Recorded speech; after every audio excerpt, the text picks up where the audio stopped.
Hello students, welcome to Aakash Byju's JEE channel.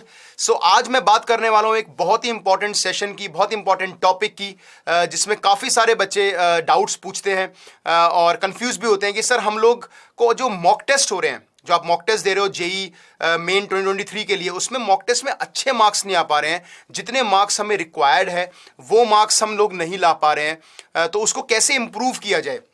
जैसे for example अगर किसी बच्चे के 100 या 120 के आसपास मार्क्स आ रहे हैं और ही और शी वांट्स टू इंप्रूव कि उसे 150 और 160 के ऊपर नंबर लेकर आने हैं, या किसी का 150 मार्क्स आ रहे हैं तो उसको 180 या 190 के ऊपर चाहिए और मे बी 200 के ऊपर चाहिए, तो आपके दिमाग में एक टारगेट होगा कि नहीं यार, इतने मार्क्स मिनिमम अगर मॉक टेस्ट में आएंगे तो जेई मेन में भी आ सकते हैं और फिर एक कॉन्फिडेंस भी इंप्रूव होता है। तो आज मैं उसी के बारे में बात करने वाला हूं कि how to improve your mock test marks. जो मॉक टेस्ट के मार्क्स है उसको कैसे इंप्रूव करें ताकि आपका जो कॉन्फिडेंस है वो भी इंप्रूव हो जाए और फिर आपको ये भी लगे कि यार जेई मेन में डेफिनेटली मैं इतने मार्क्स तो लेकर आ ही जाऊंगा। तो सबसे पहले आपको जब मॉक टेस्ट आप देते हो तो उसको एनालाइज करने को हम लोग बोलते हैं। तो एनालाइज करने का मतलब है कि आपको एक एक क्वेश्चन आपको ये देखना है कि आपने किस तरह के क्वेश्चंस अटेम्प्ट किए हैं, कितने क्वेश्चंस अटेम्प्ट किए हैं और कौन से क्वेश्चंस आपने छोड़े हैं और क्यों छोड़े हैं। देखो, मॉक टेस्ट को एनालाइज करना इज वेरी इंपॉर्टेंट। जब तक मॉक टेस्ट एनालाइज नहीं करोगे, जब तक सही एनालिसिस नहीं होगा, जब तक सही तरीके से सोचोगे नहीं, तब तक आप अगले मॉक टेस्ट में या इनफैक्ट जेई मेन में आप अच्छा कैसे स्कोर कर पाओगे। तो आपको कई बच्चे होते हैं कि मॉक टेस्ट को हम लोग सिर्फ मॉक टेस्ट की तरह देते हैं और भूल जाते हैं कि नहीं यार चलो हो गया, अगले में ध्यान देंगे। But you have to analyse the mock test. आपको देखना पड़ेगा कि आपने कितने क्वेश्चंस अटेम्प्ट किए हैं और उन क्वेश्चंस में से अगर आप सारे सही करते तो कितने मार्क्स आते और कितने गलत कर दिए और कितने मार्क्स आपने उसकी वजह से लूज कर दिए। तो नेगेटिव मार्किंग की एक बहुत बड़ी समस्या है बच्चों के अंदर कि नेगेटिव मार्किंग काफी ज्यादा हो जाती है। अटेम्प्ट तो हम फिर भी कर देते हैं, कई बार तुक्का भी लगा देते हैं। अटेम्प्ट ज्यादा करने के चक्कर में हम लोग ज्यादा लगता है कि हमें ज्यादा क्वेश्चन करने चाहिए, एक मेंटली हमें सेटिस्फेक्शन मिलता है कि नहीं हमने ज्यादा क्वेश्चन अटेम्प्ट किया। लेकिन जब फाइनली रिजल्ट आता है, जब अपनी आंसर की मैच करते हैं तो इसमें दिखता है कि हर सब्जेक्ट में 2-3 क्वेश्चन गलत हो गए और ओवरऑल हमारे 8-10 सवाल गलत हो जाते हैं। तो फिर वो मार्क्स वही 120-130 के बीच में रह जाते हैं और अच्छी परसेंटाइल नहीं आती है। तो सबसे पहले पार्ट है कि बेटा आपको एनालाइज करना है मॉक टेस्ट को, और एनालाइज करने के लिए आप ये देखो कि हर एक पेपर में आपने कितने क्वेश्चंस अटेम्प्ट किए हैं और उसमें से अगर कोई गलत हुआ है तो वो गलत क्यों हुआ है, पहले अपनी गलती पहचाननी पड़ेगी आपको। तो you have to identify your mistakes कि अगर गलतियां आपकी अगर कॉन्सेप्चुअल गलतियां हैं, आपने कोई उस क्वेश्चन में कोई गलत कॉन्सेप्ट लगा दिया है, तो आपको वो कॉन्सेप्ट्स पे प्रैक्टिस करनी पड़ेगी, सॉल्व एग्जांपल्स करने पड़ेंगे, या उसको कहीं नोटबुक बना लो जहां मिस्टेक्स करते हो, रेगुलर मिस्टेक्स करते हो, लिख लो कि यार ये गलती मैं करता हूं, इस गलती को मुझे दोहराना नहीं है। तो मेक अ मिस्टेक नोटबुक, यार नहीं मैंने को ये करना है। आपने एक बार पता कर लिया कि हाँ मेरे कॉन्सेप्चुअल एरर हो रहे हैं, इस पर्टिकुलर टॉपिक में मुझे और मेहनत की जरूरत है, तो आप उसको सॉल्व करो, उसको आप अच्छे से प्रैक्टिस करो ताकि अगले मॉक टेस्ट में गलतियां ना हो। सेकंड सबसे बड़ी प्रॉब्लम होती है एनालाइज जब हम करते हैं कि हमने क्वेश्चंस को ध्यान से नहीं पढ़ा है, हमने क्वेश्चन का डेटा गलत उतार लिया या क्वेश्चन की लैंग्वेज को हमने मिसरीड कर लिया, कुछ ना कुछ इस तरह की गड़बड़ी होती है, जल्दबाजी में हो जाती है।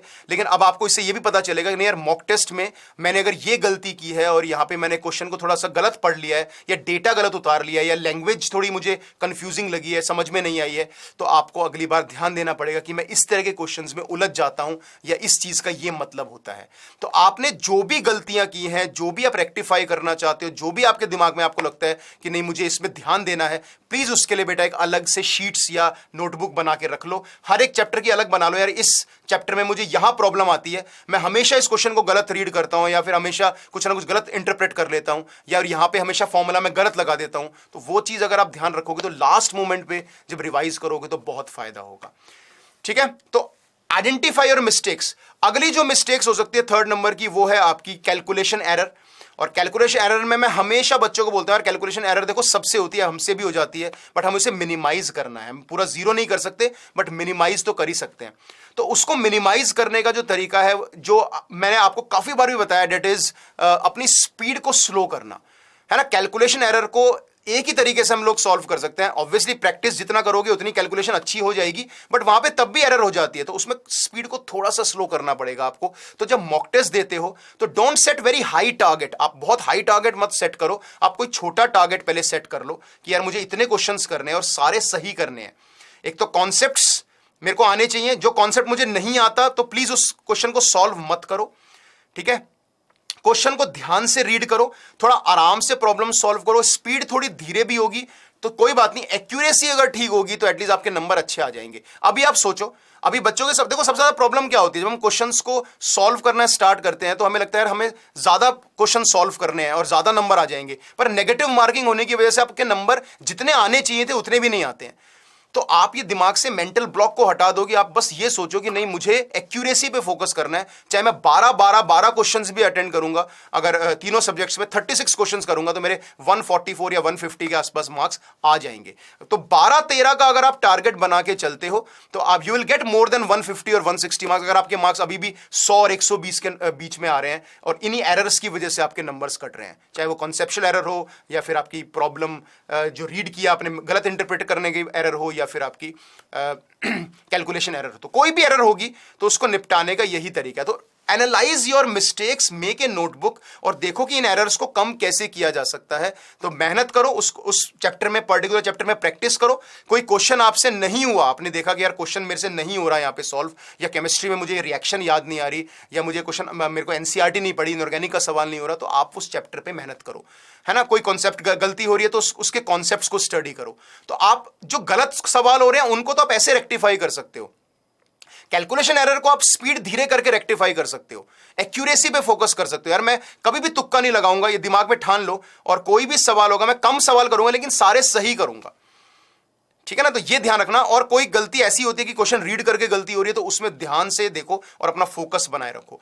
अब बात आती है उन बातों पे यार जो सवाल मुझसे सॉल्व नहीं हुए या हो सकते थे, मैं अपने मार्क्स को इंप्रूव करना चाहता हूं। अभी यार मैं सिर्फ 10 सवाल कर पा रहा हूं और मुझे सर 13 या 14 क्वेश्चंस करने हैं, तो हर सब्जेक्ट में मुझे 4 या 3 क्वेश्चंस मुझे एक्स्ट्रा करने हैं। तो देखो कि कहीं आप कोई ऐसा टॉपिक तो मिस नहीं कर रहे जो इजी टू स्कोर है, जिसकी वेटेज चाहे कम है लेकिन इजी टू स्कोर है और आपने वो छोड़ रखा है। जैसे मैथ्स में सेट रिलेशंस हो गया, ट्रिग्नोमेट्री हो गया, हाइट एंड डिस्टेंस वाले क्वेश्चंस हो गए, है ना। ये छोटे छोटे चैप्टर, स्टैटिस्टिक्स, रीजनिंग हो गया, तो ये चैप्टर्स हो गए। कई बार हम इनके क्वेश्चंस को नजरअंदाज कर देते हैं, कई बार हम बहुत ही आसान ये जो चैप्टर्स होते हैं इनको छोड़ देते हैं।